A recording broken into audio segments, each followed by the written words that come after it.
In case multiple consumers വരുവാണെങ്കിൽ എന്താ ചെയ്യേണ്ടതെന്നുള്ളതാണ് ഈ ഒരു പാർട്ടിൽ പറയുന്നത്, ഇവിടെ തുടങ്ങുന്നത്. അപ്പോൾ റെസിഡൻഷ്യലാവാം, കൊമേഴ്ഷ്യലാവാം, പിന്നെ വലിയ വലിയ കോംപ്ലക്സിലാവാം. എന്ന് വെച്ചാൽ ഇപ്പോൾ ഒരു ഷോപ്പിംഗ് മോളാണെങ്കിൽ പോലും അവിടെ പല പല ഷോപ്സ് ഉണ്ട്. അപ്പോൾ അവർക്കെല്ലാം ഡിഫറെൻറ്റ് മീറ്ററിങ് വേണം. അപ്പോൾ മെയിൻ ഡി ബിയും സബ് ഡി ബിയും എല്ലാം അതനുസരിച്ച് ഇൻസ്റ്റലേഷൻസ് കുറച്ച് മാറ്റം വരുത്തണം. ഓക്കെ, അപ്പോൾ അതിൻ്റെ പാർട്ടാണ് പറയുന്നത്. അപ്പോൾ MDBs and SMDBs associated with DB shall be installed in separate electrical switch rooms. അപ്പോൾ ഇതിന് വേണ്ടിയുള്ള സെപ്പറേറ്റ് സ്വിച്ച് റൂംസ് വേണമെന്ന് പറയുന്നുണ്ട്. അപ്പോൾ എൻട്രൻസ് ബൗണ്ടറി ലൈനിന് ക്ലോസ് ആയിട്ട് വേണം ഈ സ്വിച്ച് റൂം എന്ന് പറയുന്നുണ്ട്. ഓപ്പറേഷനും ടെസ്റ്റിങ്ങും മെയിൻ്റെനൻസും എല്ലാത്തിനും അതിൻ്റെ ആക്സസിബിലിറ്റിയും വേണമെന്ന് പറയുന്നുണ്ട്. പിന്നെ ബിൽഡിങ്ങിൻ്റെ കൂളിംഗ് ലോഡ് 1 മെഗാവാട്ട് ആവുന്നതോ അല്ലെങ്കിൽ അവിടുത്തെ ഫ്ലോർ ഏരിയ 1000 മീറ്റർ സ്ക്വയർഡ് അതിന് മുകളിലാവുന്ന അവിടെ ഇലക്ട്രിക്കൽ സബ് മീറ്ററിങ് വേറെ വേണമെന്നുള്ള കാര്യം പറയുന്നുണ്ട്. അപ്പോൾ ഈ sub metering demand consumption data record ചെയ്യണം എന്നുള്ള കേസ് പറയുന്നുണ്ട്. ഓരോ സെപ്പറേറ്റ് ആൾക്കാർക്കും ഉള്ള മാക്സിമം ഡിമാൻഡ് ബേസ്ഡ് മീറ്ററിംഗ് എന്നൊക്കെ പറഞ്ഞാൽ നമ്മുടെ ഇവിടെ ഉപയോഗിക്കുന്ന പോലത്തെ ടൈം ഓഫ് ഡിമീറ്ററിങ്, ആ ഒരു ടൈപ്പ് മീറ്ററിംഗ് ആണ് അവിടെ പറയുന്നത്. 100 കിലോവാട്ട് ഓർ ഗ്രേറ്റർ ആയിട്ടുള്ള സ്ഥലങ്ങളിലതാണ് പറയുന്നത്. സ്മാർട്ട് മീറ്റേഴ്സ് ആണ് ഇവിടെ ദുബായിലൊക്കെയാണെങ്കിൽ സ്മാർട്ട് മീറ്റേഴ്സൊക്കെയാണ് യൂസ് ചെയ്യുന്നത്. ഓരോ കൺസ്യൂമറിനും സെപ്പറേറ്റ് സ്മാർട്ട് മീറ്റേഴ്സും പറയുന്നുണ്ട് ഇതിനകത്ത്.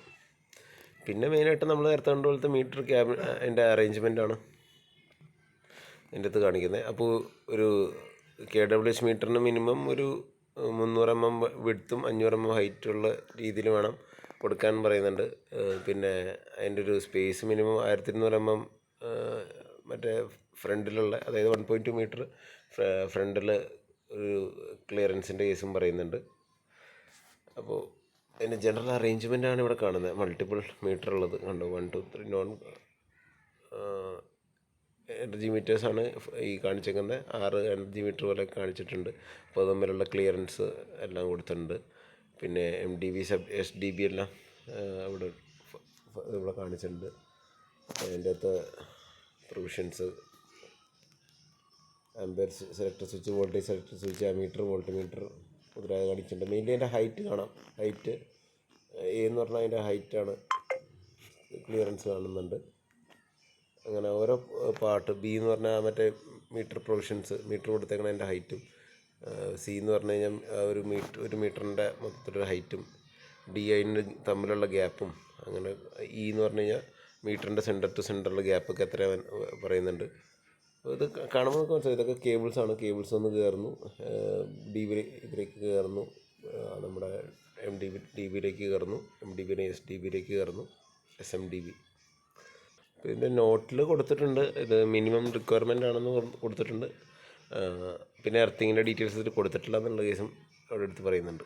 CT ഓപ്പറേറ്റഡ് മീറ്റേഴ്സ് ആണെങ്കിൽ, അതായത് നമ്മുടെ കേബിളിങ് ത്രൂ CT ആണ് പോയേക്കുന്നതെങ്കിൽ, അപ്പോൾ അതിൽ എങ്ങനെയാണ് ചെയ്യേണ്ടതെന്നുണ്ട്. സീൽഡ് ഒരു എൻക്ലോഷറിൽ വേണം. നമ്മുടെ KCB ചെയ്യുന്നത് അത് തന്നെയാണ്. സീൽഡ് ആയിട്ടുള്ളൊരു എൻക്ലോഷറിലായിരിക്കും CT മീറ്ററുടെ അതിൻ്റെ അകത്ത് ടാമ്പറിങ്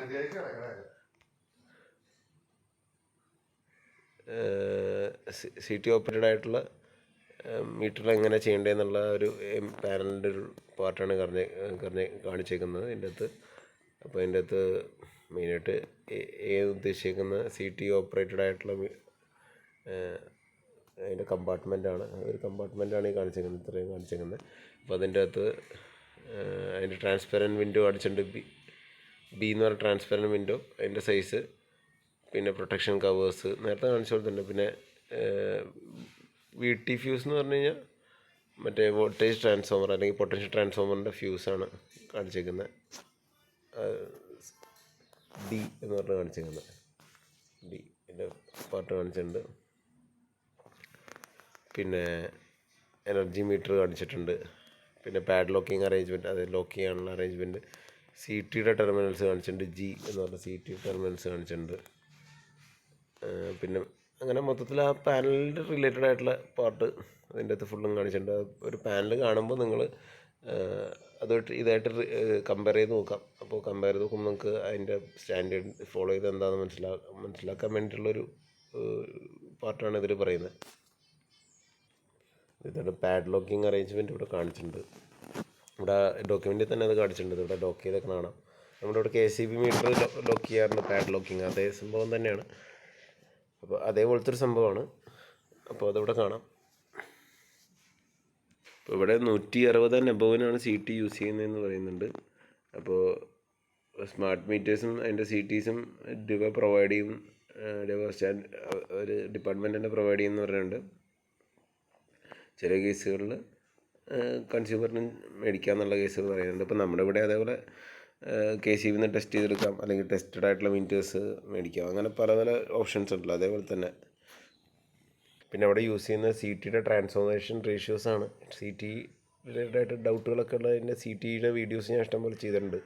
അപ്പോൾ അത് നോക്കുക. അപ്പോൾ 200/5, 300/5 മുതൽ 2400/5 വരെയുള്ള CTs യൂസ് ചെയ്യാറുണ്ടെന്നാണ് പറയുന്നത്. അതിൻ്റെ ടിപ്പിക്കൽ നെയിം പ്ലേറ്റ് ആണ് കാണുന്നത്. അപ്പോൾ ക്ലാസ് 0.2Sൻ്റെ 2.5 ആണ്, 2.5 VA ആണെന്ന് തോന്നുന്നു. അത് 2.5 VAയുടെ യൂസ് ചെയ്തിട്ടുണ്ട്. ഷോർട്ട് സർക്യൂട്ട് കപ്പാസിറ്റി 24 km, പിന്നെ 400/5 ആണ് അതിൻ്റെ CT റേഷ്യോ. അപ്പോൾ അതിവിടെ കാണിച്ചിട്ടുണ്ട്. ഒരു എക്സാമ്പിളാണ് കാണിച്ചിരിക്കുന്നത് അതിൻ്റെ നെയിം പ്ലേറ്റ് എങ്ങനെയായിരിക്കും എന്നൊക്കെ ഉള്ളത്. അപ്പോൾ ഇത് CT ലൊക്കേറ്റ് ചെയ്യുന്നത് bus bar immediately after circuit ബ്രേക്കറാണ് പറയുന്നത്. ബസ് ബാർ കഴിഞ്ഞ ഉടനെ, സർക്യൂട്ട് ബ്രേക്കർ കഴിഞ്ഞ ഉടനെ ബസ് ബാറിൻ്റെ അവിടെ ഇൻസ്റ്റോൾ ചെയ്യണമെന്നാണ് പറയുന്നത്. മീറ്റർ ചെയ്യുന്ന പാർട്ടിൽ ഒരു റിമൂവബിൾ ലിങ്ക്സ് പ്രൊവൈഡ് ചെയ്യണമെന്ന്, ഓരോ ഫേസ് മറ്റേ CTയുടെ റീപ്ലേസ്മെൻറ്റിനും മെയിൻ്റെനൻസിനൊക്കെ ആയിട്ടും ഒരു ലിങ്ക്സ് പ്രൊവൈഡ് ചെയ്യണ കേസ് പറയുന്നുണ്ട്. അതിൻ്റെ വിശദമായിട്ട് അതിലേക്ക് പോകണമെങ്കിൽ നമ്മുടെ ചില ഡ്രോയിങ്സ് ഇതൊക്കെ നോക്കി അതിൻ്റെ അകത്തുനിന്ന് തന്നെ മനസ്സിലാക്കി എടുക്കേണ്ടി വരും. ഞാൻ ജസ്റ്റ് അതിൻ്റെ സ്റ്റാൻഡേർഡ്സ് പറയാൻ വേണ്ടിയാണ് വരുന്നത്. അപ്പോൾ CTയുടെ അത് മെയിനായിട്ടുണ്ടാകുന്ന റേറ്റിങ്സ് എന്തൊക്കെയാണെന്ന് ഇപ്പോൾ പറഞ്ഞു കഴിഞ്ഞു. അപ്പോൾ അതുകൂടാതെ മാനുഫാക്ചർ നെയിം, ട്രേഡ് മാർക്ക് ഉണ്ടാവും, പിന്നെ നമ്മുടെ CT റേഷ്യോ, പിന്നെ ഫ്രീക്വൻസി വരും, അക്യുറസി ക്ലാസും, പിന്നെ റേറ്റഡ് ഔട്ട്പുട്ട് VA ആണ് അതിൻ്റെ ഇമ്പോർട്ടൻറ്റ് പാർട്ട്. അത് മെയിനായിട്ട് നമ്മൾ പറയാറുണ്ട്. പിന്നെ അതിൻ്റെ റേഷ്യോയും പറയാറുണ്ട്. പിന്നെ അതിൻ്റെ പവർ ഫ്ലോൻ്റെ ഡയറക്ഷനും P1 P2 എന്നുള്ളതും പറയാറുണ്ട്. അതിൻ്റെ കണക്ഷൻ കൊടുക്കാൻ വേണ്ടി അത് ആവശ്യമാണ്. ഇപ്പോൾ ഓവറോൾ എനർജി മീറ്ററിൻ്റെ ഒരു സ്പെസിഫിക്കേഷനാണ് അവിടെ വരുന്ന സംഭവം. സ്റ്റാറ്റിക് ടൈപ്പ് KWH മീറ്റർ എന്ന് പറഞ്ഞാൽ ക്ലാസ് 1ൻ്റെ ഡയറക്ട് മീറ്ററിന് ക്ലാസ് 1ഉം CT മീറ്ററിന് ക്ലാസ് 0.5S ആണ് യൂസ് ചെയ്യുന്നത്. പിന്നെ അത് LCD ടൈപ്പാണ്. പിന്നെ അതിൻ്റെ സ്ക്രീനിൻ്റെ സൈസൊക്കെ പറയുന്നുണ്ട്. പിന്നെ അതിൻ്റെ കണ്ടീഷൻസ്, സർവീസ് കണ്ടീഷൻ വേണ്ട 700°C ഹ്യൂമിഡിറ്റിയുടെ കേസ് പറയുന്നുണ്ട്. പിന്നെ അതിലെ ടൈപ്പ് ഓഫ് കമ്മ്യൂണിക്കേഷൻസ് വരുന്ന പറയുന്നുണ്ട്. പിന്നെ മെയിൻലി നമുക്കറിയേണ്ട അതിൻ്റെ റേറ്റഡ് കറണ്ട്, റേറ്റഡ് വോൾട്ടേജ് പറയുന്നുണ്ട്, ഫ്രീക്വൻസി പറയുന്നുണ്ട്. പിന്നെ അതിൽ റേറ്റഡ് കറണ്ട് എത്രയിലൊക്കെ കിട്ടാവുന്നത്, അതായത് അറ്റ് എ ടൈം ചിലപ്പോൾ 200ൻ്റെ 300ൻ്റെ അങ്ങനെ 2400ൻ്റെ വരെ നമുക്ക് അവൈലബിൾ ആണെന്നാണ് ഉദ്ദേശിക്കുന്നത് കേട്ടോ. പിന്നെ അതിൻ്റെ റേറ്റഡ് ബർഡൻ പറയുന്നുണ്ട്.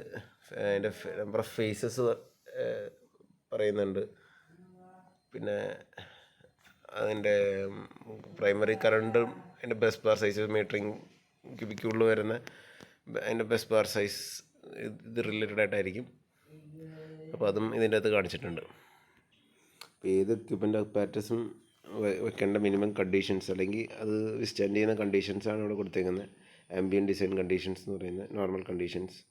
അപ്പോൾ അത് ആൾട്ടിറ്റ്യൂഡ് സീ ലെവലിലായിരിക്കണം. പിന്നെ ആ റേഞ്ചിലുള്ള കേസുകളാണ് ഈ പറയുന്നത്. പിന്നെ ഔട്ട്ഡോർ ആംബിയൻ ടെമ്പറേച്ചർ 48° വരെ, പിന്നെ air temperature 2.8, minimum ambient air temperature, maximum temperature 48, പിന്നെ ആവറേജ് 37 ആ റേഞ്ചിലൊക്കെ, 38 ആ റേഞ്ചിൽ വരണം. Average yearly temperature 26°, humidity 100% maximum അലൗഡാണ്. തണ്ടർ സ്റ്റോംസ് ഒക്കേഷനാണെങ്കിൽ കുഴപ്പമില്ല. പിന്നെ എർത്ത് ക്വേക്കിൻ്റെ കേസ് പറയുന്നുണ്ട്. അങ്ങനെ ഓരോ ground temperature, soil thermal acidity, അങ്ങനെയുള്ള കേസുകളിലൊക്കെ അതിനകത്ത് പറയുന്നുണ്ട്. ടെമ്പറേച്ചർ ജസ്റ്റ് ഒരു അണ്ടർസ്റ്റാൻഡിങ് ലെവലിൽ ഇത് വെക്കുക, അത്രേ ഉള്ളൂ അതിൻ്റെ കാര്യങ്ങൾ. അത് കഴിഞ്ഞ് നമ്മുടെ മെയിൻ പാർട്ടുകളൊക്കെ ഈ കേബിൾസ് അങ്ങനെയുള്ള കേസുകളും സ്റ്റാൻഡേർഡ്സൊക്കെ ഇവിടെ നിന്നാണ് തുടങ്ങുന്നത്. 4.7 നിന്നാണ് തുടങ്ങുന്നത് ജിയിൽ. അപ്പോൾ അതിൽ റെഫർ ചെയ്തേക്കുന്ന ബ്രിട്ടീഷ് സ്റ്റാൻഡേർഡ്സാണ് ഇവിടെ വരുന്നത്. അപ്പോൾ XLP LSF കേബിൾസാണ് യൂസ് ചെയ്യണതെന്ന് പറയുന്നുണ്ട് നമ്മുടെ വയറിങ്ങിന് വേണ്ടി. അപ്പോൾ അതിൻ്റെ ഓരോ സ്റ്റാൻഡേർഡ്സാണ് ഇവിടെ എഴുതിയിരിക്കുന്നത്, ഏതൊക്കെ സ്റ്റാൻഡേർഡ്സാണ് യൂസ് ചെയ്യുന്നത്. അപ്പോൾ കൂടുതൽ XLPയും LSF കേബിൾസാണ് യൂസ് ചെയ്യുന്നത്. കേബിൾസിൻ്റെ ഒരു ഓൾറെഡി ഓരോ സെഷൻസ് വെച്ച് തന്നെ വീഡിയോ ചെയ്യേണ്ടി വരും കേബിൾസിനെ പറ്റി പറയാനാണെങ്കിൽ. അപ്പം ജസ്റ്റ് ഇതും അണ്ടർസ്റ്റാൻഡിങ് ലെവലിലേക്ക് കോസ്റ്റിംഗ് പോളിയെത്തിലിംഗ് കേബിൾസാണ് ഈ XLP കേബിൾ. അപ്പോൾ അതേപോലെ LSF കേബിൾസ് ഉണ്ട്. ലോ സ്മോക്ക് ഫ്യൂം കേബിൾസാണത്. ഈ ഫയർ റിലേറ്റഡ് ആയിട്ടുള്ള സേഫ്റ്റിക്ക് മുൻഗണന കൊടുത്തിട്ടുള്ള ഒരു കാര്യമാണ്. അപ്പോൾ അതാണ് ഇവിടെ കൊടുത്തേക്കുന്നത്. In flammable explosive situation cable shall be select in accordance with NFPA 70. അത് ഫയർ പ്രൊട്ടക്ഷൻ റിലേറ്റഡ് ആയിട്ടുള്ള ഇത് പ്രകാരം കേബിൾസ് സെലക്ട് ചെയ്യണം എന്നാണ് പറഞ്ഞേക്കുന്നത്. പിന്നെ low smoke fume cables use ചെയ്യേണ്ട ഫ്ലെക്സിബിൾ ആയിട്ടുള്ള, ഇപ്പോൾ നമ്മൾ ലൈറ്റുമായിട്ട് കണക്ഷൻ ചെയ്യുന്നതൊക്കെ, അല്ലെങ്കിൽ ലൈറ്റായിട്ടല്ല DBC ആണെങ്കിലും കണക്ഷൻസൊക്കെ ചെയ്യുമ്പോഴുള്ള, പിന്നെ സ്മോൾ കോഡ്സ്, എക്സ്റ്റൻഷൻ ബോർഡ്, അങ്ങനെയുള്ള പല പല കാര്യങ്ങളും വരുന്നുണ്ട്. കുറേ കാര്യങ്ങൾ അതിൽ കവർ ചെയ്യണം. അപ്പോൾ അതിലെല്ലാം യൂസ് ചെയ്യുമ്പോൾ ലോ സ്മോക്ക് ഫ്യൂം കേബിൾ തന്നെ നമ്മൾ ഷീറ്റഡായിട്ടുള്ള കേബിൾസ് തന്നെ യൂസ് ചെയ്യണം. അതിൻ്റെ ബ്രിട്ടീഷ് സ്റ്റാൻഡേർഡ് റെഫറൻസും പറഞ്ഞിട്ടുണ്ട്. In case pendant type light ഫിറ്റിങ്സിനും യൂസ് ചെയ്യുന്ന ഫ്ലെക്സിബിൾ കേബിൾസോ ലൂമിനറീസിനോ എല്ലാത്തിനും ഈ heat resistant silicone rubber insulated ആയിട്ടുള്ള സ്റ്റാൻഡേർഡ് കോപ്പർ കേബിൾ വേണമെന്നൊക്കെ പറയുന്നുണ്ട്. അപ്പോൾ അതിൻ്റെ ബ്രിട്ടീഷ് സ്റ്റാൻഡേർഡ് അവിടെ റെഫറൻസും കൊടുത്തിട്ടുണ്ട്. എലിവേറ്റേഴ്സിന് യൂസ് ചെയ്യേണ്ട റബ്ബർ ഇൻസുലേറ്റഡ് PVC ഫ്ലെക്സിബിൾ കേബിൾസാണ്, അതിൻ്റെ ബ്രിട്ടീഷ് സ്റ്റാൻഡേർഡും കൊടുത്തിട്ടുണ്ട്. എനർജി മീറ്റേഴ്സിൻ്റെ കണക്ഷൻസിൽ PVC ഇൻസുലേറ്റഡ് ആൻഡ് ഷീറ്റ് കേബിളാണ്, അതിൻ്റെ സ്റ്റാൻഡേർഡ് 6004 ആണ് കൊടുത്തിട്ടുണ്ട്. പിന്നെ റിലേസിന് യൂസ് ചെയ്യുന്നതിനും അതേപോലെ BS 6231 എന്നൊരു സ്റ്റാൻഡേർഡ് കൊടുത്തിട്ടുണ്ട്. Single core armed steel wire AC circuit use ചെയ്യുന്ന കേസും പറയുന്നുണ്ട്. പിന്നെ നമ്മളിവിടെ പറയുന്ന കുറച്ച് മിനിമം സൈസുള്ള പോലെ, ഇന്ത്യ പറയുന്ന പോലെ തന്നെ ഇവിടെയും നോട്ട് ലെസ് ദാൻ 2.5 mm² ആണ് പറയുന്നത് മിനിമം കണ്ടക്ടർ സൈസ്. യൂട്ടിലിറ്റി സോക്കറ്റ്സിനും not less than 4 mm² mm കേബിളാണ് പറയുന്നത്. അതായത് ലൈറ്റിംഗ് സർക്യൂട്ടിന് 2.5 മിനിമം, ഇവിടെ 4 പവർ സോക്കറ്റ് യൂട്ടിലിറ്റി സോക്കറ്റ്സിന് 4 mm മിനിമമാണ് പറയുന്നത്. Single core low smoke fume insulated armour അല്ലാത്ത സ്റ്റാൻഡേർഡ് ആയിട്ടുള്ള കണ്ടക്ടേഴ്സിൻ്റെ കറണ്ട് ക്യാരിങ് കപ്പാസിറ്റി കാണിക്കുന്നതും അതിലേക്ക് കൊടുക്കാൻ സാധ്യത അല്ലെങ്കിൽ സാധിക്കുന്ന MCB റേറ്റിങ്ങും അത് കൊടുക്കാൻ സാധിക്കുന്ന മാക്സിമം കറണ്ട് ലോഡ് അല്ലെങ്കിൽ അതിന് കൊടുക്കാൻ സാധിക്കുന്ന മാക്സിമം കറണ്ട് ലോഡ് ആണ് ഇതിൻ്റെ അകത്ത് ഈ ഒരു ടേബിളിൽ കാണിച്ചേക്കുന്നത്. ഇത് കണ്ടിന്യൂസ്ലി നോർമൽ കറണ്ട് ക്യാരി ചെയ്യുന്ന ഒരു റേറ്റിംഗ് ആണ് ഈ കൊടുത്തേക്കുന്നത്. ഓക്കെ, അപ്പോൾ ജസ്റ്റ് നോക്കി നോക്കിയാൽ 2 കോർ കേബിളും 3 or 4 കോർ കേബിളിൻ്റെ മിനിമം ക്രോസ് സെക്ഷൻ ഏരിയയും അതിൻ്റെ കറസ്പോണ്ടിങ് കറണ്ട് ക്യാരിങ് കപ്പാസിറ്റി ഇവിടെ കൊടുത്തിട്ടുണ്ട്. അപ്പോൾ 2.5 3 കോർ ആണെങ്കിലും 2 കോർ ആണെങ്കിലും അതിൻ്റെ current carrying capacity almost 15 ampere വരെയൊക്കെ ചെയ്യും. അപ്പോൾ MCB 15 ആണ് റേറ്റഡ് കൊടുക്കുന്നതെന്ന് കാണിച്ചിട്ടുണ്ട്. പിന്നെ 4 mm ഒക്കെ ആകുമ്പോഴത്തേക്കും 20 ആംപിയർ വരെയൊക്കെ അതിൻ്റെ കപ്പാസിറ്റി കൂടുന്നുണ്ട്. അപ്പോൾ അതിൻ്റെ ഇത് MCB അല്ലെങ്കിൽ MCCB റേറ്റിങ്ങും ഇത് അതിൻ്റെ കറണ്ടിൻ്റെ റേറ്റിങ്ങുമാണ് കൊടുത്തേക്കുന്നത്. അപ്പോൾ അങ്ങനെ നോക്കിക്കഴിഞ്ഞാൽ ഓരോന്നിൻ്റെയും കറണ്ട് റേറ്റിംഗ് നമുക്ക് നോക്കാം. ഇപ്പോൾ ഡിസൈനിലൊക്കെ ഉള്ളവർക്ക് ഇത് റെഫർ ചെയ്യാം. നമുക്ക് എന്തെങ്കിലും ഡിസൈനൊക്കെ ചെയ്യുമ്പോൾ നമുക്ക് ഈ ടേബിൾ നമുക്ക് റെഫർ ചെയ്യാവുന്നതാണ് യൂസ് ചെയ്യാൻ വേണ്ടി. ഇപ്പോൾ നമ്മൾ ഇവർ പറയുന്ന നോട്ടിൽ ഇത്രേ ഉള്ളൂ. നമ്മൾ ആദ്യം അവിടുത്തെ ടോട്ടൽ കണക്റ്റഡ് ലോഡ് മനസ്സിലാക്കി പിന്നെ ഡൈവേഴ്സിറ്റി മനസ്സിലാക്കണം. അതായത് അറ്റ് എ ടൈം ഇപ്പോൾ 100 kW ഉണ്ട് കണക്റ്റഡ് ലോഡെങ്കിലും അറ്റ് എ ടൈം അത് യൂസ് ചെയ്യാൻ സാധ്യതയില്ല. ചിലപ്പോൾ 80 kW ഒക്കെ യൂസ് ചെയ്യുള്ളൂ. അപ്പോൾ ആ ഒരു പിന്നെ ഭാവിയിൽ ഫ്യൂച്ചറിൽ എത്ര വരാൻ സാധ്യതയുണ്ട് അതെല്ലാം നോക്കിയിട്ട് നമ്മൾ അതനുസരിച്ച് കറണ്ട് കാൽക്കുലേഷൻ നടത്തണം എന്നുള്ള കേസാണ് പറഞ്ഞത്. അപ്പോൾ കറണ്ട് കാൽക്കുലേഷൻ്റെ ഒക്കെ വീഡിയോസ് ഞാൻ ഓൾറെഡി ചെയ്തിട്ടുണ്ട്. ഇതിലാകെ ചേഞ്ചസ് വരുന്ന വോൾട്ടേജിൻ്റെ ഇഷ്യൂസ് കേസ് മാത്രമാണ് ഇതിൽ വരുന്നത്. 230 400 വോൾട്ട് എന്നുള്ള രീതിയിൽ വ്യത്യാസം വരുന്നു. ഫ്രീക്വൻസി അടക്കം സെയിം ആണ് ഇവിടെ.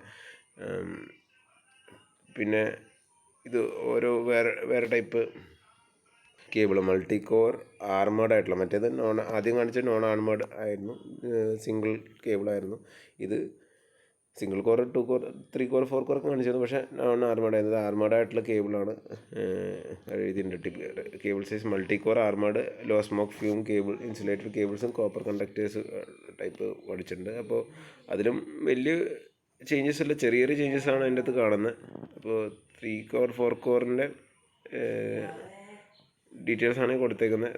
2.5 മുതൽ സ്റ്റാർട്ട് ചെയ്യുന്നുണ്ട്. അങ്ങനെ അത് 400 വരെ അങ്ങനെ കാണിച്ചിട്ടുണ്ട്.